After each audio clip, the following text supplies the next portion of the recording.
All right, I'm here with another chapter of The Silver Chair for you guys. So this is chapter 13. So we just finished defeating the witch. So now we're gonna see what happens next, okay? So, chapter 13, Underland Without the Queen. All felt that they had earned what Scrub called a breather.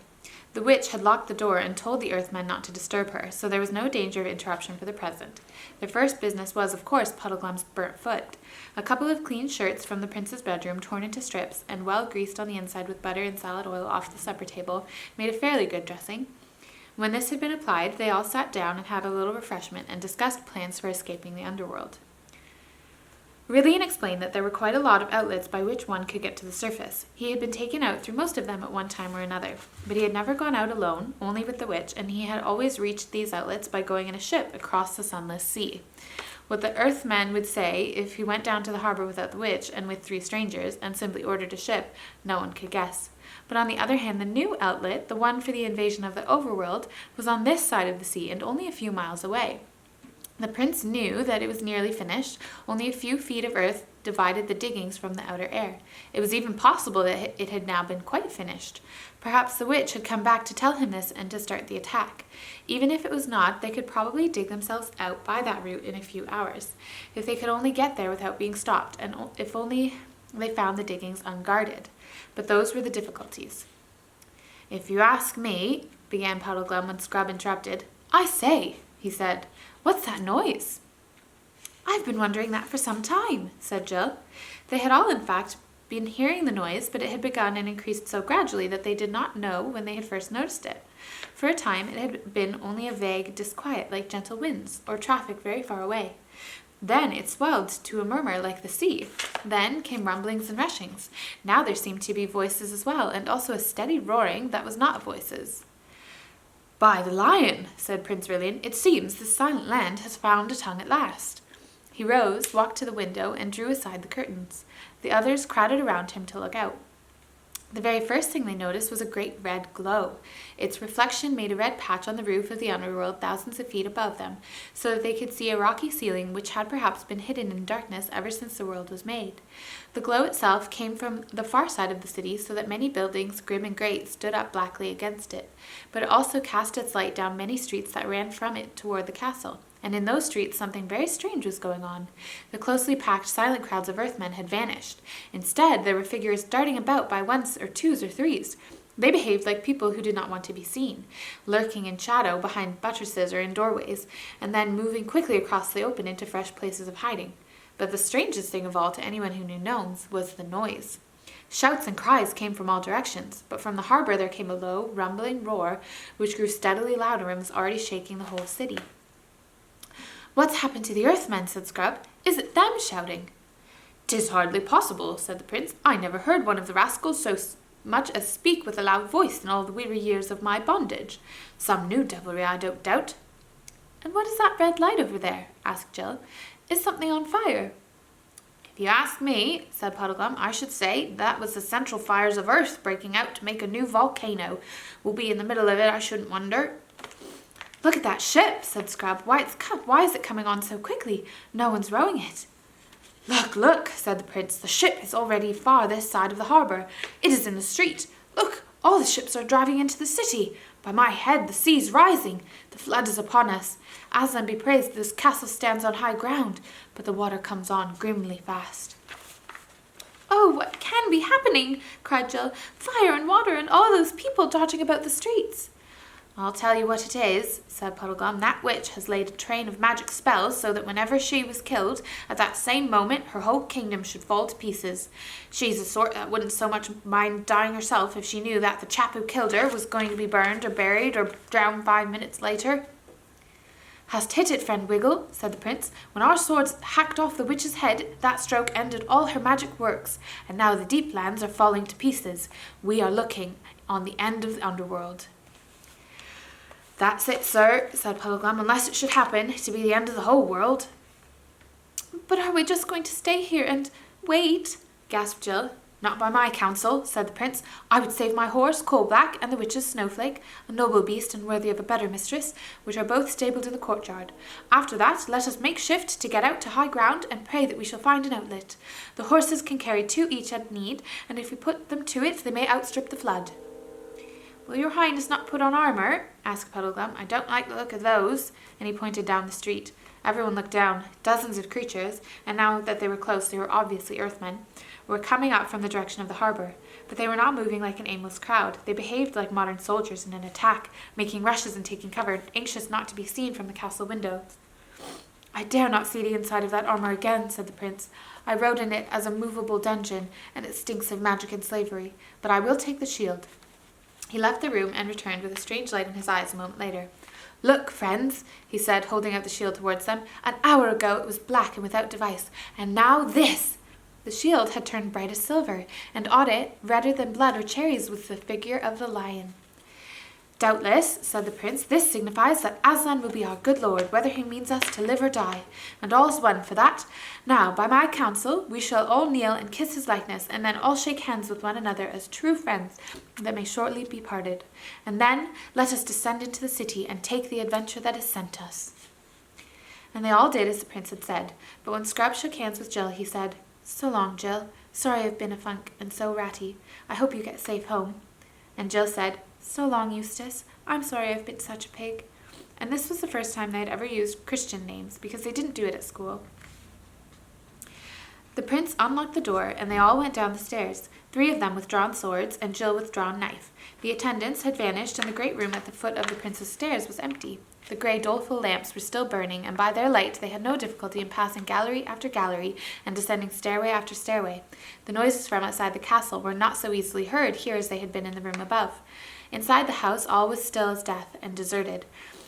It was as they turned a corner into the great hall on the ground floor that they met their first Earthman, a fat, whitish creature with a very pig-like face who was gobbling up all the remains of food on the tables. It squealed, the squeal also very like a pig's, and darted under a bench, whisking its long tail out of Puddleglum's reach in the nick of time. Then it rushed away through the far door too quickly to be followed. From the hall they came out into the courtyard. Jill, who went to a riding school on the holidays, had just noticed the smell of a stable, a very nice, honest, homely smell it is to meet in a place like Underland, when Eustace said, "Great Scott! Look at that!" A magnificent rocket had risen from somewhere beyond the castle walls and broken into green stars. "Fireworks!" said Jill in a puzzled voice. "Yes," said Eustace, "but you can't imagine those earth people letting them off for fun. It must be a signal." "And means no good to us, I'll be bound," said Puddleglum. "Friends," said the prince, "when once a man is launched on such adventure as this, he must bid farewell to hopes and fears, otherwise death or deliverance will both come too late to save his honour and reason. Ho, my beauties!" He was now opening the stable door. "Hey, cousins, steady, Coal-Black, softly now, Snowflake, you are not forgotten." The horses were both frightened by the strange lights and the noises. Jill, who had been so cowardly about going through a black hole between one cave and another, went in without fear between the stamping and snorting beasts, and she and the prince had them saddled and bridled in a few minutes. Very fine they looked as they came out into the courtyard, tossing their heads. Jill mounted Snowflake, and Puddleglum got up behind her. Eustace got up behind the prince on Coal-Black. Then, with a great echo of hoofs, they rode out of the main gateway into the street. "Not much danger of being burnt, that's the bright side of it," observed Puddleglum, pointing to their right. There, hardly 100 yards away, lapping against the walls of the houses, was water. "Courage," said the prince. "The road there goes down steeply. The water has climbed only half up the greatest hill of the city. It might come so near in the first half hour and come no nearer in the next 2. My fear is more of that," and he pointed with his sword to a great tall earthman with boar's husks, followed by 6 others of assorted shapes and sizes, who had just dashed out of a side street and stepped into the shadow of the house where no one could see them. The prince led them, aiming always in the direction of the glowing red light, but a little to the left of it. His plan was to get around the fire, if it was a fire, on to high ground, in hopes that they might find their way to the new diggings. Unlike the other 3, he seemed to be almost enjoying himself. He whistled as he rode, and sang snatches of an old song about Corin Thunderfist of Archenland. The truth is, he was so glad at being free from his long enchantment that all dangers seemed a game in comparison, but the rest found it an eerie journey. Behind them was the sound of clashing and entangled ships and the rumble of collapsing buildings. Overhead was a great patch of lurid light on the roof of the underworld. Ahead was the mysterious glow, which did not seem to grow any brighter.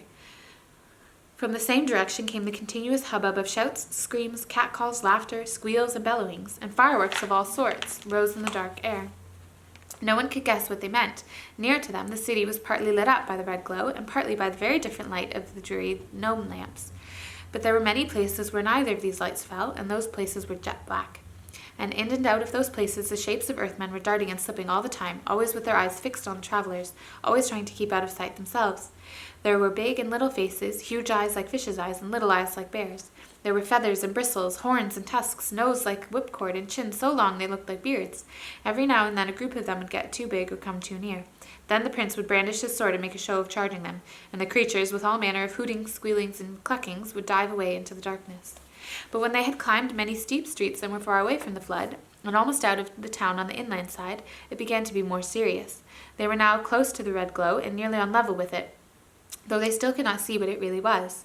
But by its light they could see their enemies more clearly. Hundreds, perhaps a few thousands, of gnomes were all moving toward it, but they were doing so in short rushes, and whenever they stopped, they turned and faced the travellers. "If your highness asked me," said Puddleglum, "I'd say those fellers were meaning to cut us off in front." "That was my thought too, Puddleglum," said the prince, "and we can never fight our way through so many. Hark you, let us ride forth by the edge of yonder house, and even as we reach it, do you slip off into its shadow. The lady and I will go forward a few paces. Some of these devils will follow us, I doubt not. They are thick behind us. Do you, who have long arms, take one alive if you may, as it passes your ambush. We may get a true tale of it, or learn what is their quarrel against us." "But won't the others all come rushing at us to rescue the one we catch?" said Jill in a voice not so steady as she tried to make it. "Then, madam," said the prince, "you shall see us die fighting around you, and you must commend yourself to the lion. Now, good Puddleglum." The Marshwiggle slipped off into the shadow as quickly as a cat. The others, for a sickening minute or so, went forward at a walk. Then suddenly from behind them there broke out a series of blood-curdling screams mixed with the familiar voice of Puddleglum saying, "Now then, don't cry out before you're hurt, or you will be hurt, see? Anyone would think it was a pig being killed."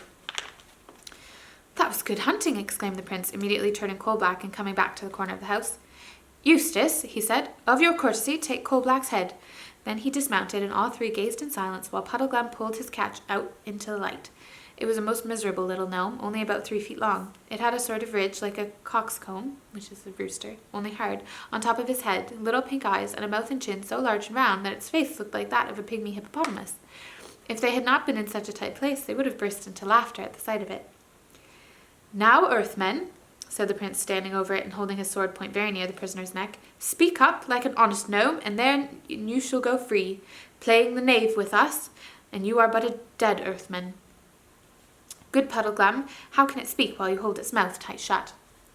"No, and it can't bite neither," said Puddleglum. "If I had the silly soft hands you humans have, saving your highness's reverence, I'd have been all over blood by now. Yet even a Marshwiggle gets tired of being chewed." "Sirrah," said the prince to the gnome, "one bite and you die. Let its mouth open, Puddleglum." "Ooh-wee!" squealed the Earthman. "Let me go, let me go! It isn't me, I didn't do it!" "Didn't do what?" asked Puddleglum. "Whatever your honours say I did do," answered the creature. "Tell me your name," said the prince, "and what you Earthmen are all about today." "Oh, please, your honours, please, kind gentlemen," whimpered the gnome. "Promise you will not tell the Queen's Grace anything I say." "The Queen's Grace, as you call her," said the prince sternly, "is dead. I killed her myself." "What?" cried the gnome, opening its ridiculous mouth wider and wider in astonishment. "Dead? The witch dead, and by your honour's hand!"